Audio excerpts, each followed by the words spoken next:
PK, I know you've been watching in closely. What do we know about who will make up the government's executive branch?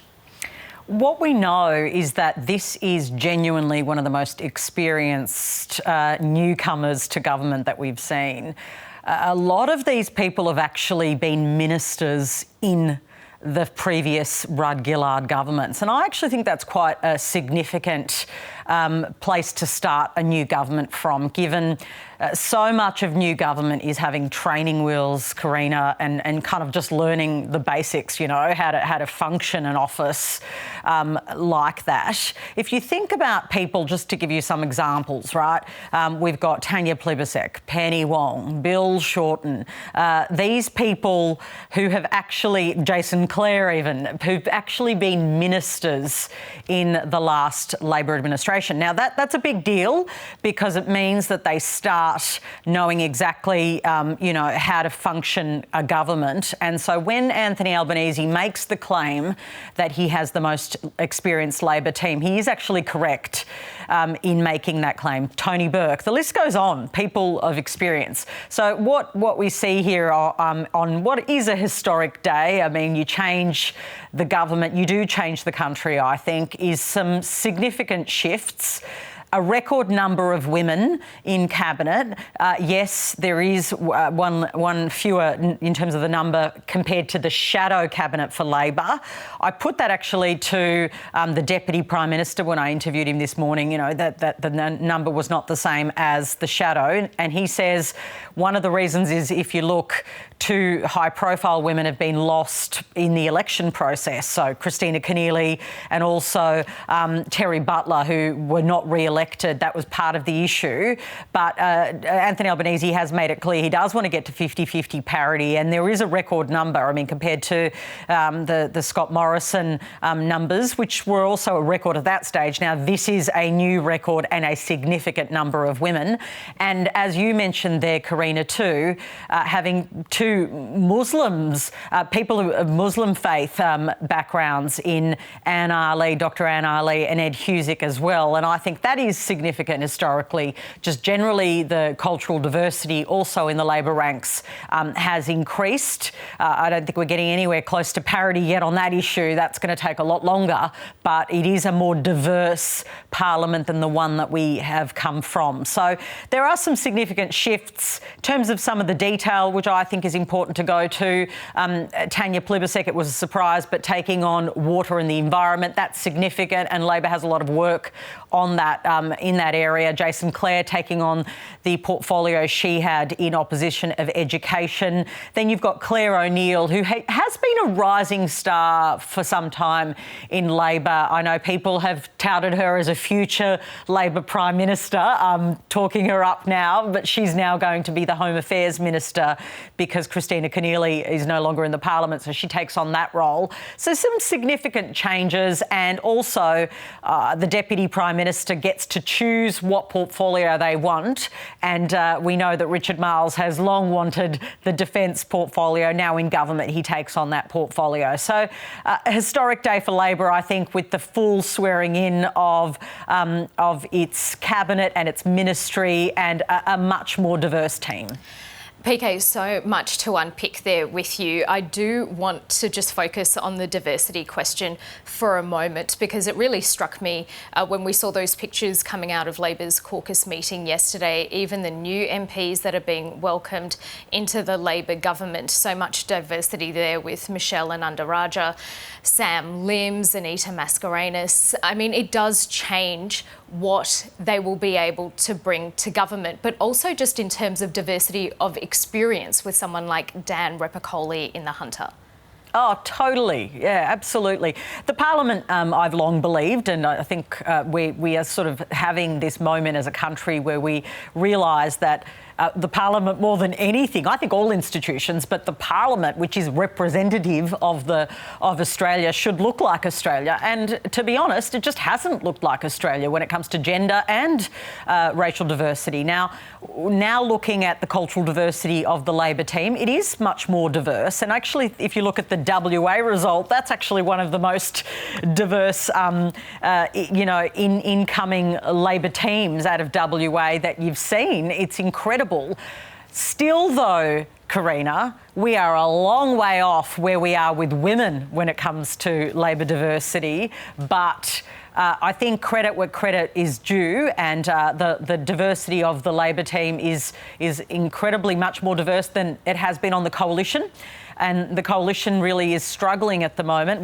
This is new government, it's swearing in of a new government, and I think there is a sense of historical significance here, but it is important to reflect on the government that just lost, and I believe strongly that the issue around diversity was one of its big problems, particularly when you saw women voting out that government and feeling very underrepresented in its ranks. So I think it's a smart move to represent your country, and we're talking here not just about cultural diversity and what it brings to look like the country, but also perspectives which become different if you have, you grow up in a non-English speaking family, for instance, or an Indigenous family, but also the experience level of this Labor team as well. So both of those together, so, you put those together and you have quite a diverse team.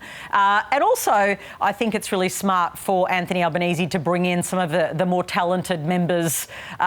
Yes, they happen to be diverse, but they're actually really talented people.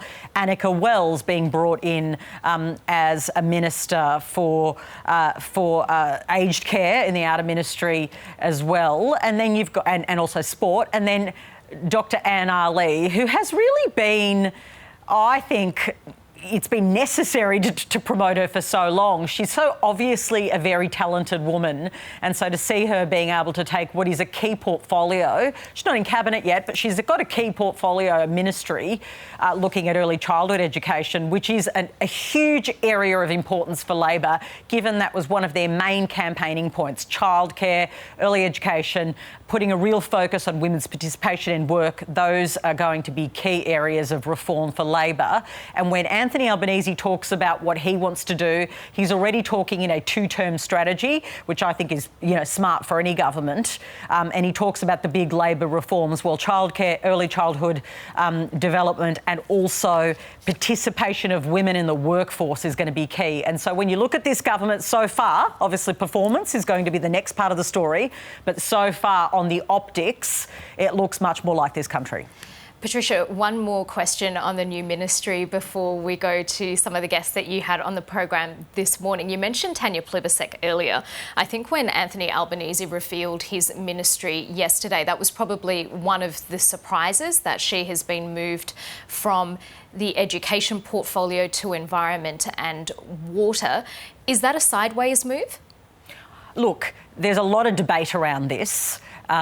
And it is a sideways move, absolutely, right? Some people and some newspapers, The Australian this morning, were reporting it as they do the winners and losers list, and she was put on the losers list. I don't think that's entirely fair. Water and environment, under a Labor government, they've made clear is going to be a very, very important portfolio area. And Tanya Plibersek is seen as an excellent performer. Again, she's been in the House of Representatives for a very long time now. She's actually one of the most experienced people in the Parliament, and again, touted as a future Labor leader. So, yes, some people interpreted it as a demotion.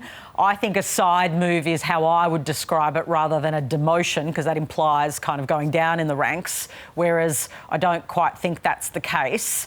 And it is an important portfolio area, although, she held education for a long time. She also held foreign affairs, you might recall, too, at some point. But now this is a big area for Labor. Let's not dismiss how significant it is for Labor, but it's also a really hard area, and if anyone can try and sort that out, somebody who is as smart as Tanya Plibersek is, because she is formidable too, dealing with the pressures on Labor in this area, where you have a really big, strong push on the environment and delivering for the environment, but the competing issues, because it's an area which is fraught around development and development proposals. It's not an easy one. And of course, water is so vexed. The Murray-Darling Basin Plan has never been an easy one to pull off, with irrigators and the environment movement often at odds. That's not an easy thing to do. But yeah, so it was one of the surprise areas. I didn't expect that. And Jason Clare will now take the education portfolio. He was seen as a big, strong performer during the campaign too, particularly when Anthony Albanese had to, be in isolation, as I just had to do too. Not easy for a week. I'm sure much harder for him running for Prime Minister, although I didn't like it either. I'm sure you didn't. Another tricky portfolio is defence. You spoke to the new Defence Minister, the Deputy Prime Minister Richard Marles, this morning. What did he have to say?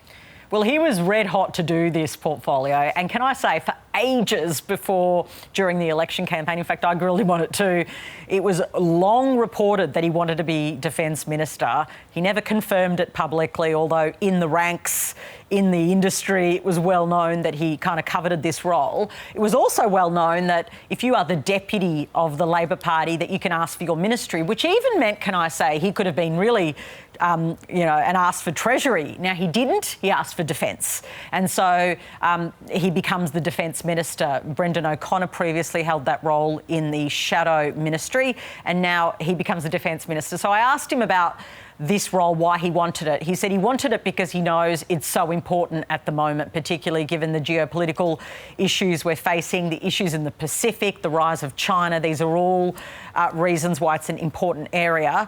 We know that the subs deal was incredibly contentious under the last government, and it led to that French deal being broken. He says that leaves us basically with a capacity issue. I put to him, given that the budget is the government is telling us the new government is in dire straits, is not in a great position, does that mean defence may be cut? And he's doubled down and said the promise they made that they wouldn't cut defence funding would be honoured. Here is our exchange. What you will see from Labor, though, is a much smarter spend. I mean, under the former government, we saw billions of dollars in defence actually spent on nothing. As the contract with the French was ripped up, and billions of dollars was effectively flushed down the loo. Now, that doesn't actually count in terms of helping our national security. Patricia, you also spoke to the new Aged Care and Sport Minister, Annika Wells. What did she tell you about what her top priorities will be? Yeah, so Annika Wells, I think she was surprised actually. She's been elevated to actually get the aged care portfolio as well, an out-of-ministry role. She obviously works with Mark Butler. She also works with Jed Carney, who also becomes an assistant minister. So they're all kind of, there's a fabric for how that works. She also becomes the sports minister. But it means that, and she's again a rising star in the Labor Party, and there's no doubt that she's been really impressive in her first term, and also held on to her seat and worked very hard to do that, has a young family, is seen as kind of the future of the Labor Party in many ways, as a young woman, and very much meets the optic, the sort of story Labor is trying to tell about really connecting with young professional women about the future of what a Labor government will look like. I put to her how she'll manage what is really a system that has been in crisis if you looked at the Royal Commission report, and that Labor made a focus of its campaign, particularly on things like the workforce issues, getting a registered nurse in all aged care providing facilities. Like, this is really tough stuff. Here is our exchange. I look forward to getting briefings from the department about where all of that really sits, because I would say I don't think that the government gave us too much visibility in this area, particularly across the campaign, and the previous minister, I don't think did too much media. So I'm looking forward to getting the briefs and seeing what state we are in there. But we've backed a real pay rise for aged care workers. Probably one of the immediate tasks for an incoming aged care minister will be looking at that submission to the Fair Work Commission. And just a side note, she hadn't been briefed before she spoke to me, and I always see it as a very big confident move when people say yes to interviews before that, given you know, she hasn't been given a ministerial brief or anything, but she obviously was across the issues just as a local MP, even though she hadn't worked in that space. Although she did reveal to me, Karina, that she got herself through uni working in the aged care sector, and actually, obviously, at the kind of rank and file level, and that her mother worked in aged care for a long time too, so had worked at that level, which I actually think probably is useful if you've worked to see what it looks like actually working inside the sector as well. So really interesting ministry. They have a lot of work to do, and at midday today there will be also the economic figures that Jim Chalmers, as the new Treasurer, will be releasing as well, the economic story for this country and how Labor will tackle that. So huge day. Yeah, very big day indeed. Always good to get your insights, PK, and I love that we were matchy-matchy on TV today. I noticed that. I should have changed because you were dressed first. No, not at all. I got dressed at 4 a.m. No, I'm the most... I got dressed first. See ya. Definitely. Talk soon.